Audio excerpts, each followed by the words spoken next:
Baiklah, Assalamualaikum warahmatullahi wabarakatuh. Saya di sini Mutiara Hikmah ingin menjelaskan materi tentang ilmu pengetahuan dari kelompok 4. Oke, di sini saya akan menjelaskan terlebih dahulu yaitu pengertian ilmu pengetahuan. Kata ilmu berasal dari bahasa Arab, yaitu alima ya'lamu, ilman yang berarti mengerti, memahami benar-benar. Sedangkan menurut Kamus Besar Bahasa Indonesia, ilmu adalah pengetahuan tentang suatu bidang yang disusun secara bersistem menurut metode tertentu yang dapat digunakan secara menerangkan gejala tertentu di bidang pengetahuan. Itu. Pengetahuan atau knowledge merupakan segenap apa yang kita ketahui tentang sesuatu objek tertentu, termasuk ke dalamnya adalah ilmu. Sehingga ilmu dikatakan merupakan bagian yang diketahui oleh manusia. Pengetahuan adalah hasil dari tahu dan terjadi setelah orang melakukan penginderaan terhadap objek tertentu. Penginderaan terjadi melalui panca indera manusia yaitu indera penglihatan, pendengaran, penciuman, rasa, dan raba. Oke, selanjutnya saya akan menjelaskan tentang jenis-jenis pengetahuan. Jenis-jenis pengetahuan itu ada dua bagian, yaitu apa saja? Saya akan menjelaskan keduanya. Pertama yaitu pengelolaan non ilmiah. Pengelolaan non ilmiah adalah dikenal dengan sains pseudo sains, dipengolah terutama dengan semua mengandalkan dugaan, perasaan, keyakinan, dan tanpa diikuti oleh pemikiran yang cermat. Oleh karena itu, pancaran pengetahuan dengan cara ini mempresentasi kebenarannya rendah. 2. Pengetahuan ilmu. Pencarian pengelolaan dengan cara ilmiah dilakukan berdasarkan pemikiran rasional, pengalaman empiris, fakta, maupun referensi pengalaman sebelumnya.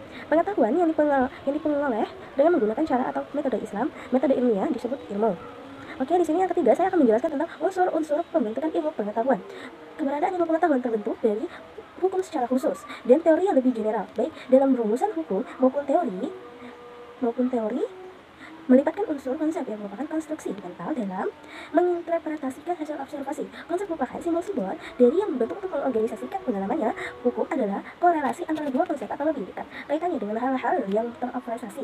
Hukum mencerminkan urutan sistematis suatu pengalaman yang berfungsi untuk memberikan pengalaman menurut pola yang beraturan dan dapat dinyatakan dalam bentuk grafik. Persamaan atau ekspresi verbal tentang interrelasi antara konsep yang satu dengan yang lainnya. Terima kasih, itu saja. Ilmu pengetahuan dalam bersifat Islam.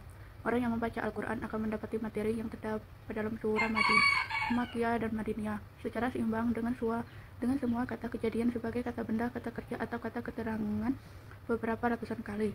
1. Wahyu pertama yang diturunkan Allah Subhanahu wa Ta'ala kepada Nabi Muhammad berkaitan dengan perintah membaca Iqra. 2. Orang yang bertambah informasi pengetahuannya namun tidak berubah imannya, maka orang tersebut diinginkan dari petunjuk Allah. 3. Sementara kaum sopil keyakinan bahwa mengetahui hakikat suatu itu tidak mungkin dalam konteks beragam manusia tidak mengetahui hakikat yang benar. 4. Dr. Samsudin Arif mengatakan sumber ilmu dalam Islam ada presumpsi indra, proses akal sehat, intuisi sehat. Klasifikasi ilmu pengetahuan. Al-Ghazali menemukan bahwa ada 3 jenis ilmu. Pertama, ilmu rasional murni. Contoh yang diberikan Al-Ghazali adalah matematika, geometri, dan astronomologi. 2. Ilmu-ilmu tradisional atau ilmu nakil secara harafiah berarti suatu yang didengar atau dinukil dari sumber terdahulu.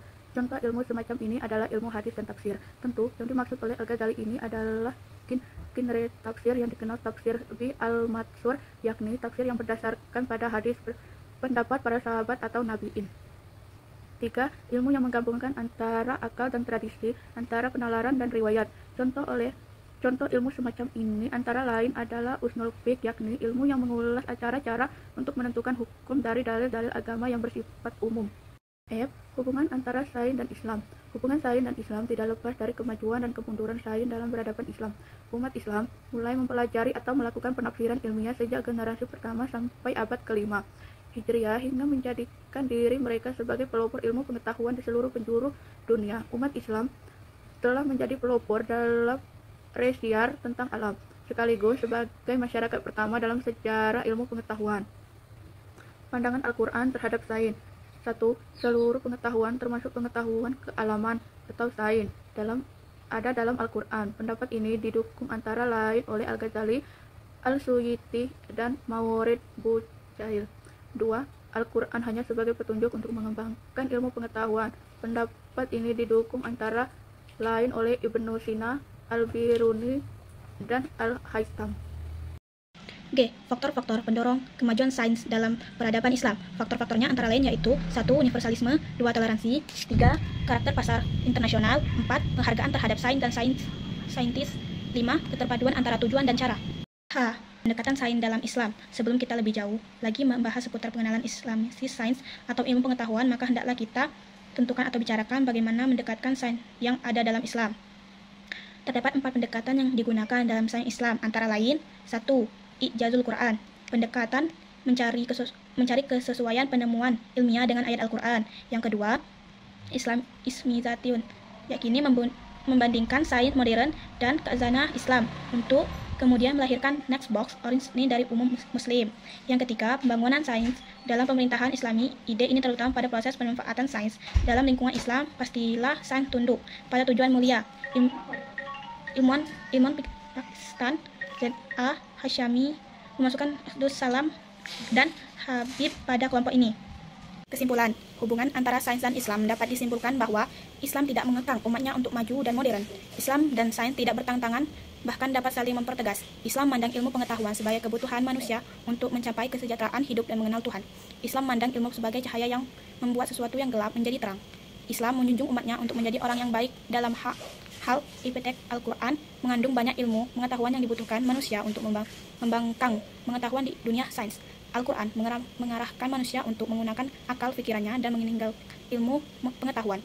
Al-Quran memberikan penghargaan yang tinggi terhadap ilmuwan dan sains dan agama, perubahan satu keilmuan yang utuh dan saling berkaitan. Namun, ada berbagai ilmuwan yang memandang bahwa sains dan agama berdiri pada posisi masing-masing.